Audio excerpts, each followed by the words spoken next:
በአስቸጋሪ ሁኔታ ውስጥ ቢሆንም ተማሪዎችን ለመፈተን መገደዳቸውን የትግራይ ክልል ትምህርት ምዘናና ብሔራዊ ፈተና ኤጀንሲ አስታወቀ። ኢትዮጵያ ለኢንዱስትሪ ፓርኮችና ለስኳር ፋብሪካዎች ግንባታ በከፍተኛ ወለድ የተበደረችው የ$1 ቢሊዮን የዩሮ ቦንድ ዕዳ ማሻሻያ ድርድር ባለመሳካቱ አበዳሪዎች ጉዳዩን ወደ እንግሊዝ ፍርድ ቤት ሊወስዱት መሆናቸው ተሰማ። የኢትዮጵያ ኤሌክትሪክ አገልግሎት ግጭት ባለባቸው አካባቢዎች ከጸጥታ ኃይሎች ጋር በመነጋገርና በመቀናጀት ስራውን እንደሚያከናውን ገለጸ። ዩክሬን በሩሲያ ቁጥጥር ስር ባሉ አካባቢዎች ላይ የምትፈጽማቸው ጥቃቶች መበርታት የነዳጅ ቀውሱን እንዳባባሰው ተገለጸ። ጤና ይስጥልኝ አዲስ ማለዳ ተከታታዮች፣ ዕለታዊ ዜናችን ተጀምረዋል። በመግቢያችን ላይ ያስተዋወቅናችሁን ጨምሮ ሌሎች ዘገባዎችንም ይዘናል። አብረን እንቆይ።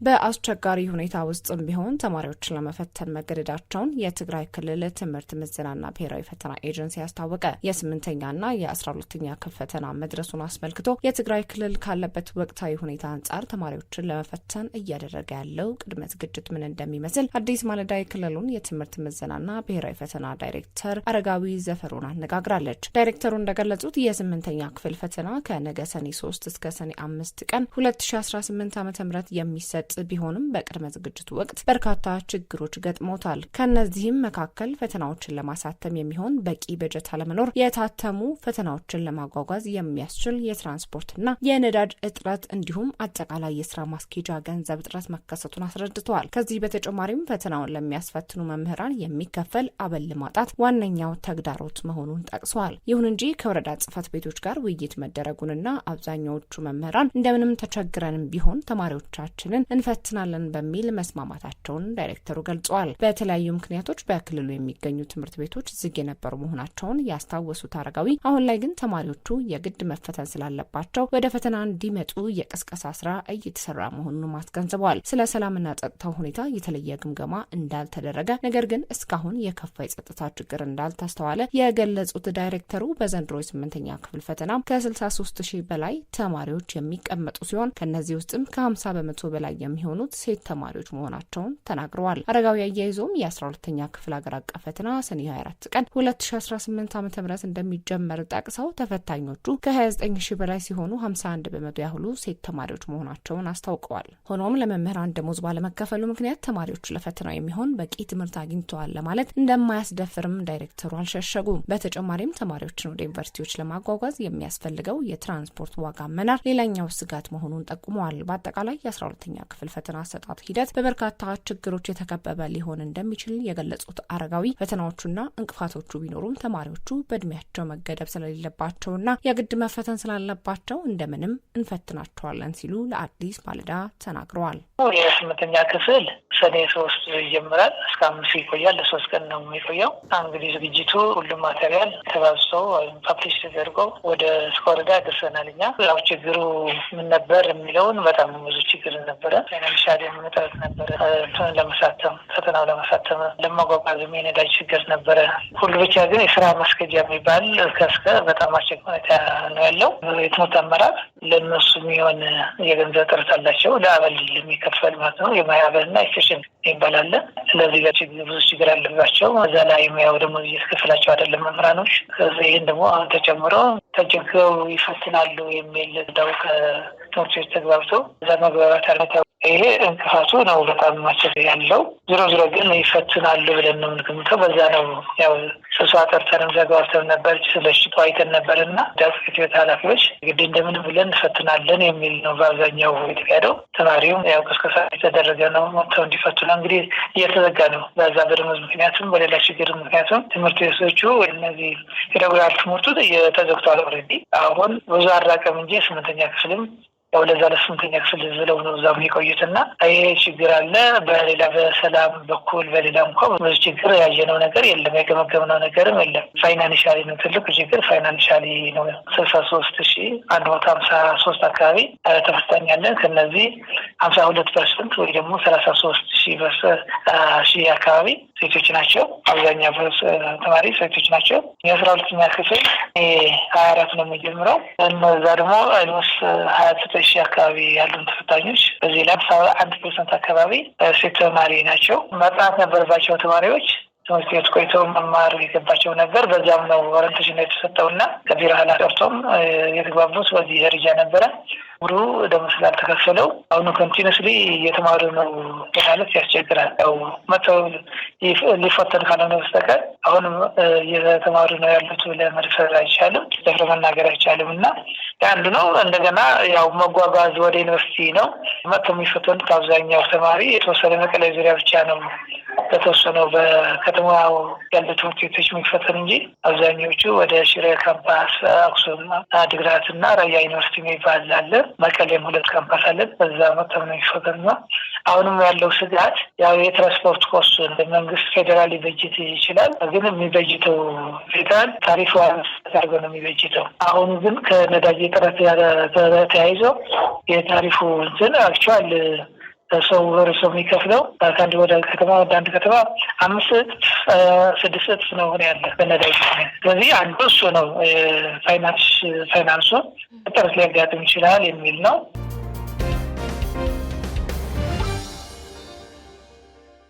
ኢትዮጵያ ለኢንዱስትሪ ፓርኮችና ለስኳር ፋብሪካዎች ግንባታ በከፍተኛ ወለድ የተበደረችው $1 ቢሊዮን የዩሮ ቦንድ ዕዳ ማሻሻያ ድርድር ባለመሳካቱ አበዳሪዎች ጉዳዩን ወደ እንግሊዝ ፍርድ ቤት ሊወስዱት መሆናቸው ተሰማ። ይህ ክስ እውን የሚሆን ከሆነ በሀገሪቱ የውጭ ምንዛሪ አቅርቦት ላይ እክል በመፍጠር ለከፋ የዋጋ ንረት መንስኤ ሊሆን እንደሚችል አዲስ ማለዳ ያነጋገረቻቸው የምጣኔ ሀብትና ኢንቨስትመንት ባለሙያዎች ያስጠነቅቃሉ። ኢትዮጵያ ከዩሮ ቦንድ አበዳሪዎች የተበደረችውን $1 ቢሊዮን በተመለከተ የ$33 ሚሊዮን የወለድ ዕዳ ማሻሻያ አሊያም ሽግሽግ ለማድረግ የተካሄደው ድርድር ካልተሳካ በኋላ ዓለም አቀፍ አበዳሪዎች በኢትዮጵያ መንግስት ላይ ህጋዊ እርምጃ እንደሚወስዱም አስታውቀዋል። የዩሮ ቦንድ አበዳሪዎች ኮሚቴ በቅርቡ ባወጣው መግለጫ መሰረት የኢትዮጵያ መንግስት ያቀረበውን አዲስ የዕዳ ማሻሻያ አማራጭ ውድቅ ማድረጋቸውን ገልጸዋል። አበዳሪዎቹ የተሻለ አማራጭ ቀርቦ ከተገኘ አሁንም ለውይይት ክፍት መሆናቸውን ቢገልጹም የተወሰኑ አባላትን የሚወክል ቡድን ግን መብቱን ለማስከበር ጉዳዩን ወደ እንግሊዝ ፍርድ ቤት በመውሰድ ክስ ለመመስረት መወሰኑ ተሰምቷል። አዲስ ማለዳ ይህንን ጉዳይ በሚመለከት 2 ባለሙያዎችን አነጋግራለች። ያነጋገረቻቸው የኢንቨስትመንት አማካሪ ጥላሁን ግርማ በዓለም አቀፍ አበዳሪ ተቋማት ማለትም እንደ ዓለም ባንክና IMF እና በዩሮ ቦንድ አበዳሪ አካላት መካከል ያለውን ልዩነት ያስረዳሉ። እንደርሳቸው ገለጻ IMF የሚሰጣቸው ብድሮች የሀገርን የውጭ ምንዛሬ ማረጋጋት ላይ ያተኮሩ ሲሆን ሀገራት የተረጋጋ ኢኮኖሚ እንዲኖራቸው ለማድረግ ያለሙ ናቸው። የዓለም ባንክ ብድሮች ደግሞ ከልማት ጋር የተገናኙ ናቸው። እነዚህ የዓለም አቀፍ ተቋማት ገንዘቡን የሚያገኙት ከአባል ሀገራት ሲሆን የሚሰጡት ብድርም ለረዥም ጊዜ የሚከፈል ነው። በአንጻሩ የዩሮ ቦንድ አበዳሪዎች የግል ኢንቨስተሮች አሊያም ተቋማት ሲሆኑ ተበዳሪው ደግሞ መንግስት ሊሆን ይችላል። እነዚህ አበዳሪዎች በገበያ ዋጋ ብድር የሚሰጡ ትርፍ ለማግኘት ያለሙና በአጭር ጊዜ ውስጥ የሚከፈሉ ናቸው ሲሉም ጥላሁን ያስረዳሉ። ኢትዮጵያ በዩሮ ቦንድ ምክንያት ብትከሰስና ፍርድ ቤት ብትቀርብ ጉዳቱ ዘርፈ ብዙ ነው ይላሉ። ከሚያስከትላቸው ችግሮች መካከል ሀገሪቱ በዓለም አቀፍ ደረጃ ቦንድ እንዳትበደር ማድረጉና በኢንቨስተሮች ላይ ስጋት መፍጠሩ ተጠቃሽ ነው። እንግዲህ አንደኛ ሎስ ኦፍ አክሰስ ቱ ኢንተርናሽናል ማርኬት ይፈቅድ ምንድነው? በዓለም አቀፍ ደረጃ ከአሁን በኋላ የኢትዮጵያ መንግስት ቦንድ መሸጥ አይችልም።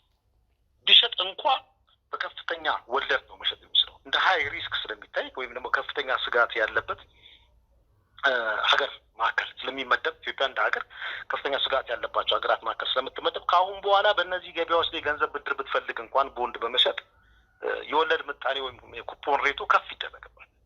ኢንቨስተሮች ስጋቷ ከፍ ብሏል ብሎ ስለሚያስቡ ማለት ነው። እንግዲህ ይሄ እንግዲህ በዓለም አቀፍ ገበያ ላይ ቦንዶችን በመሸጥ ገንዘብ ለማግኘት የምንሞክራቸው የተለያዩ ፕሮጀክቶችን ለመስራት የምንሞክራቸው ሙከራዎች እንዳናሳካ ያደርገናል። እንዲሁም መበደር ሁሉ እንዳንችል ያደርገናል ማለት ነው። ስለዚህ ቢኮዝ እንደ ከፍተኛ ስጋት እንዳለበት ሀገር ከተቆጠርክ ከአሁን በኋላ አንተ የኢትዮጵያ መንግስት ከአሁን በኋላ እዛ ገበያ ላይ ቦንድ ቢሸጥ ማን ነው የሚገዛው የሚለው ነገር ነው። እነዚህ የጎንዮሽ ጉዳቶች ደግሞ የዓለም አቀፍ አበዳሪ ተቋማት በሀገሪቱ ላይ ያላቸውን ቁጥጥር እንዲያጠብቁ ያደርጋሉ። ከዚያም ባለፈ በኢንቨስትመንት ላይ ችግር ስለሚፈጥር የሀገሪቱን የውጭ ምንዛሪ አቅርቦት ያናገዋል። ይህ ደግሞ ወደ ሀገር ውስጥ የምናስገባቸው እቃዎች ዋጋ እንዲጨምርና ለዋጋ ንረት መከሰት ራሱን የቻለ አስተዋጽኦ ያደርጋል ብለዋል። ሌላው አዲስ ማለዳ ያነጋገረቻቸው የምጣኔ ሀብት ባለሙያው ቆስጠንጥኒዮስ በረተስፋ በበኩላቸው ኢትዮጵያ ከዩሮ ቦንድ አበዳሪዎች የተበደረችው $1 ቢሊዮን ለኢንዱስትሪ ፓርኮች ማጠናቀቂያ ለስኳር ፋብሪካዎች ግንባታ የሚውል ሲሆን ቶሎ ይመለሳል በሚል ስሌት በከፍተኛ ወለድ የተበደረችው ነው ይላሉ። በአጭሩ የአይኤምኤፍ ብድሮች ሀገራት የኢኮኖሚ ችግር ውስጥ ሲገቡ የሚመጡ ናቸው። ኢትዮጵያ ለዩሮ ቦንድ ብድርን ለብቻው በቀድሞ ስምምነት መሰረት አሁን የምትከፍል ከሆነ እንደ ፓሪስ ክለብ ያሉት ሌሎች አበዳሪዎችም ወዲያውኑ ይከፈለን ብለው መጠየቃቸው ስለማይቀር መንግስት እየጠየቀ ያለው ሁሉም ብድሮች የመክፈያ ጊዜያቸው ተሸጋሽጎና ተቀንሶ እንዲከፈልላቸው ነው። ስለሆነም የሀገሪቱ ጥያቄ ካለመክፈል ሳይሆን ከማስተካከል ጋር የተያያዘ ነው ሲሉ ገልጸዋል። የዩሮ ቦንድ አበዳሪ አካላት ከሰሱም አላስፈረዱም የክርክሩ የመጨረሻ ውጤት አበዳሪዎቹ ያወጡትን ገንዘብ መንግስት እስከነወለዱ እንዲከፍል የሚያስገድድ ይሆናል። መንግስት እስከነወለዱ ከነ ጠበቃ ሂሳብ ወጪዎች የመሳሰሉ ነገሮች አብሮ ይክፈል ብሎ ይወስናሉ። ምናልባት ለኢትዮጵያ መንግስት ገንዘቡ ቢበዛም ጥሩ ነገር ነው የሚሆነው። ምክንያቱም ከሌሎቹ አበዳሪዎች ጋር ያለው ድርድር እነዚህ ሰዎች ፍርድ ቤት ከሰው በግዴታ ነው ያስከፈሉን፣ ስለዚህ መክፈል ነበረብን ብሎ ከነሱ ጋር ሊገላገል ይችላል እና ሌሎች አበዳሪዎች እነዚህ ፓሪስ ክለብም ሆኑ ቻይና እንኳን በቅርቡ ጊዜ አቶ አህመድ ሺዴ ሄደው ውይይት አድርገው የዚህ ዕዳ ዝውውሩን እንዲካሄድ የተደረገ ይመስለኛል። የፓሪስ ክለቡ ግን እነዚህ ትልቁ ገንዘብ ያለው እነሱና ቻይና ጋር ነው። ስለዚህ እነሱ ጋር ሄደው ይኸው በፍርድ ቤት ታዘን ምንም አማራጭ የለንም ካልሆነ የሚያደርጉት ምንድን ነው? ያ ፍርድ ቤት ህጉን ለማጽናት የኢትዮጵያ ንብረት የሚባል ውጭ ሀገር ያለው ሁሉ ተይዞ እንዲሸጥ የሚል ነገር ነው ውሳኔ የሚያሳልፉ። ስለዚህ እሱን ከማድረግ የገንዘብ ሚኒስትር ገንዘቡን ለመክፈል ያስብ ይሆናል።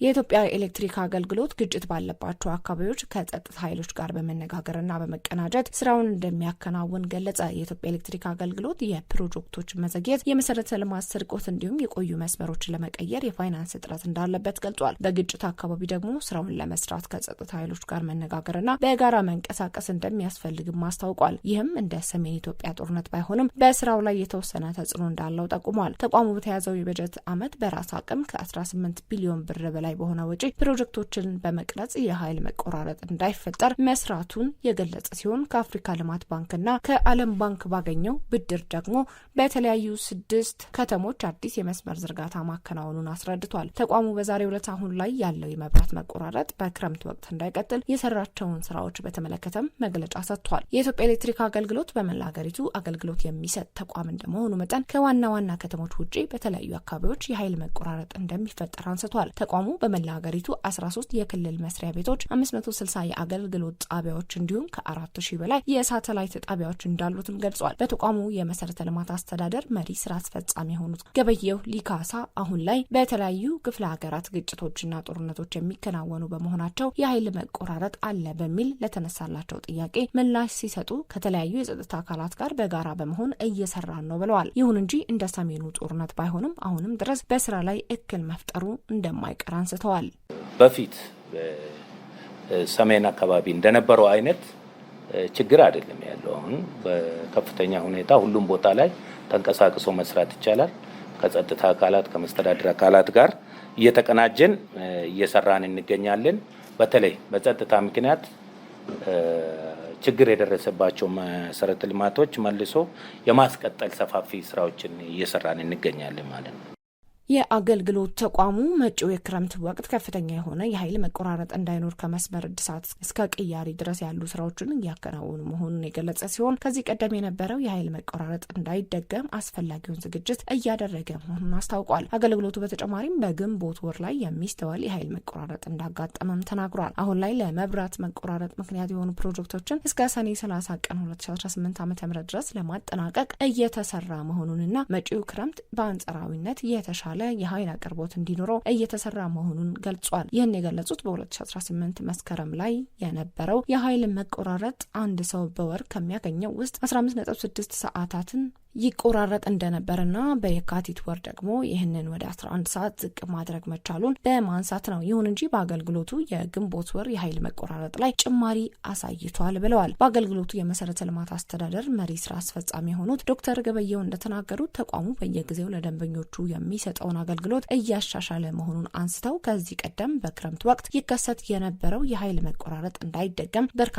ስራዎች መሰራታቸውን ገልጸዋል። የኃይል መቆራረጥን ለመፍታት ተጨማሪ የኃይል መቆራረጥ እንፈጥራለን ያሉት ስራ አስፈጻሚው ይህም የሚሆነው በርካታ መስመሮች የተያዙ በመሆናቸው እንደ የተቆረጠ መስመር ለመጠገን ሲባል ሌላውም የሚጠፋበት አጋጣሚ እንዳለ አስረድተዋል። መሪ ስራ አስፈጻሚው አክሎም የቅድመ መከላከል ስራዎችን በተመለከተ በአዲስ አበባ ከ1750 ኪሎ ሜትር በላይ በአገር አቀፍ ደረጃ ደግሞ ከ62274 ኪሎ ሜትር በላይ የሚሸፍን የመካከለኛ መስመር ፍተሻ መሰራቱን ገልጸዋል። ይህም በአገር አቀፍ ደረጃ ካለው ከ180,000 ኪሎ ሜትር በላይ መስመር ውስጥ መሆኑ ተነስቷል። በተጨማሪም አገልግሎቱ በ67131 ትራንስፎርመሮች ላይ የምርመራ ስራ ማከናወኑን አስታውቋል። የኃይል መቋረጥ ቆይታ ጊዜን በተመለከተ ከ2017 ዓ.ም ግንቦት ወር ከነበረበት 24.9 ሰዓት በ2018 ዓ.ም ደግሞ በ2018 ግንቦት ወር ደግሞ ወደ 14.6 ሰዓት ዝቅ ማለቱን በማንሳት በዚህ ዓመት የካቲት ወር ከነበረው ግን መጨመሩን ገልጸዋል። ይህ መሻሻል የታየበት ቢሆንም ይህንኑ ይበልጥ ለማሻሻል ስራዎች እየተሰሩ መሆናቸውን ያነሱት ዶክተር ገበየው በበጋ ወቅትም የኃይል መቆራረጦች እንደነበሩ ጠቁመዋል። በበጋ ወቅት በጣም ኖቲስ የሚደረግ በስቴክሆልደሮችም የሚታወቅ በደንበኞችም ኖቲስ የተደረገ የሚታይ የኃይል መቆራረጦች እንደተመዘገቡ ቁጥሩም ይነግረናል። በእርግጥ ቅድም ከሰው ንክኪ ነፃ በሆነ እንትን ነው ብያቸዋለሁ። ግን እንዲሁም ኖቲስ የሚደረግ ለውጦች ታይቷል። አገልግሎቱ ክረምት ሲመጣ የኃይል መቆራረጥ እንዳይከሰት በዋና ከተማዋና በሌሎች ከተሞች ጭምር ዛፎችን መቁረጥ፣ ያረጁ ምሰሶዎችን መቀየር፣ የተቀራረቡ መስመሮችን ማስተካከልና ለኤሌክትሪክ መቆራረጥ መንስኤ የሆኑ ኢንሱሌተሮችን የመቀየር ስራ መሰራቱን ስራ አስፈጻሚው አንስተዋል። ይሁን እንጂ ተቋሙ ገጥሞኛል ያላቸው ተግዳሮቶች ከመሰረተ ልማት ስርቆት ጀምሮ እስከ ፕሮጀክት መዘግየት ድረስ የሚደርሱ ናቸው ብሏል። ስራ አስፈጻሚው እንደተናገሩት ከሆነ አሁን ላይ አገልግሎት እየሰጡ ያሉ መስመሮች ረዥም ጊዜ ያገለገሉ በመሆናቸው ቅያሪ ያስፈልጋቸዋል። አንደኛው ችግር አብዛኛው የዲስትሪቢዩሽን ኔትወርክ ከ180 ኪሎ ሜትር በላይ የዲስትሪቢዩሽን ኔትወርክ አለ በዚህ ሀገር እና በአጠቃላይ ወደ 74000 ትራንስፎርመሮች አሉ። እነዚህ ኔትወርኮች ቅድም እንደጠቀስኩት ፎከስ በጣም ስትራቴጂካል ፎከስ በአገር አቀፍ የተያዘው በኤሌክትሪክ ዘርፍ ዋና ባክቦኑ ማጠናከር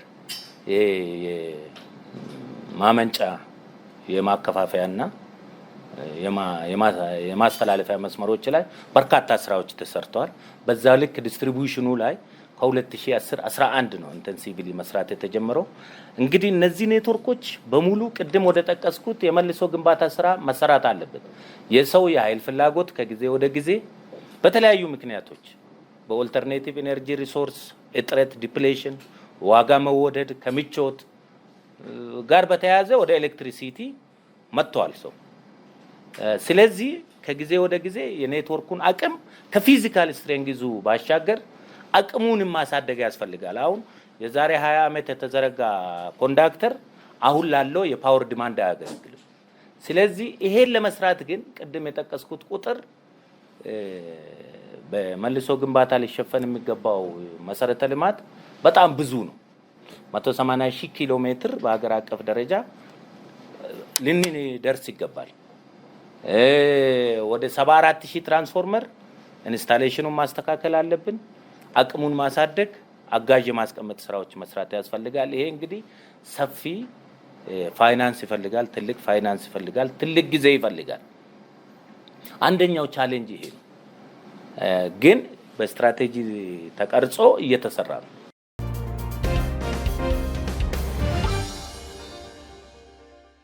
ዩክሬን በሩሲያ ቁጥጥር ስር ባሉ አካባቢዎች ላይ የምትፈጽማቸው ጥቃቶችን መበርታት የነዳጅ ቀውሱን እንዳባባሰው ተገለጸ። ዩክሬን በሩሲያ ቁጥጥር ስር ባሉ አካባቢዎች ላይ የምትፈጽመው ያልተቋረጠ የድሮን ጥቃት የሞስኮን የነዳጅ አቅርቦት መስመር እያስተጓጎለ ይገኛል። ይህም ቀደም ሲል በሩሲያ የነዳጅ ማጣሪያ ፋብሪካዎች ላይ ሲሰነዘሩ በቆዩ የረጅም ጊዜ ጥቃቶች ሳቢያ የተቀሰቀሰውን የነዳጅ ቀውስ ይበልጥ እንዳባባሰው ቢቢሲ ዘግቧል። በተለይም እንደ አውሮፓውያኖች አቆጣጠር በ2018 በሩሲያ ቁጥጥር ስር ያለችው ክሪሚያ በአሁኑ ወቅት ከባድ የሎጂስቲክስ እጥረትና ዘርፈ ብዙ ችግሮች እያጋጠሟት ይገኛል። ለዚህ ደግሞ ዋነኛው ምክንያት ዩክሬን ደቡባዊ ሩሲያ ከተማ ሮስቶቭና በክሪሚያ መካከል በሚገኘው እንዲሁም በተያዘችው የወደብ ከተማ ማሪፖል በኩል በሚያልፈው ቁልፍ አውራ ጎዳናና ድልድይ ላይ በቅርቡ የሰነዘረችው ጥቃት ነው። የትራንስፖርት መስመር በደቡባዊ የሩሲያ ወረራ የጀርባ አጥንት ነው ሲሉ በፈረንሳይ የሚገኙ አቱሙንድ የተባለ የጥናት ተቋም ተንታኝ ክሌሜን ሞሊን ለቢቢሲ ገልጸዋል። እንደ ሞሊን ማብራሪያ ከሆነ ዩክሬን ከግንቦት ወር መጀመሪያ አንስቶ በጭነት መኪኖች ላይ 300 የድሮን ጥቃቶችን የፈጸመች ሲሆን ከነዚህም ውስጥ 30 የሚሆኑት የነዳጅ ታንከሮች ኢላማ ያደረጉ ናቸው። ጥቃቱ በዚህ ወር ደግሞ ይበልጥ ተጠናክሮ ይቀጥሏል። የወታደራዊ እንቅስቃሴ በክሪሚያ ላይ ተጨባጭ ተጽዕኖ እያሳደረ ይገኛል። አካባቢው ሩሲያ በቀሪው የዩክሬን ግዛት ላይ ድሮንና ሚሳይሎችን ለማስወንጨፍ የምትጠቀምበት በመሆኑ ለሞስኮ ከፍተኛ ስትራቴጂካዊ ጠቀሜታ ያለው ስፍራ ነው። በሌላ በኩል ክሪሚያ በአየር ንብረቷና በረጅም የባህር ዳርቻዎቿ ምክንያት በበጋ ወቅት ለሩሲያውያን ተመራጭ የረፍት ስፍራም ናት። ሆኖም በአሁኑ ወቅት እዚያም የሚገኙ ጎብኚዎችና የአካባቢው ነዋሪዎች በነዳጅ አቅርቦት መስተጓጎል የተሰማቸውን ቅሬታ በማህበራዊ ሚዲያ ላይ እየገለጹ ይገኛሉ። የወጡ ተንቀሳቃሽ ምስሎች በነዳጅ ማደያዎች ላይ ረዣዥም ወረፋዎች መኖራቸውን የሚያሳዩ ሲሆን ነዋሪዎችም ነዳጅ ለማግኘት በቀን እስከ 10 ሰዓታት ድረስ ለመጠበቅ መገደዳቸውን ተናግረዋል። ዕለታዊ ዜናዎችን በዚሁ ተጠናቀቀ። አዲስ ማለዳ ሰብስክራይብ ማድረግ አይዘንጉ። ጤና ይስጥልኝ።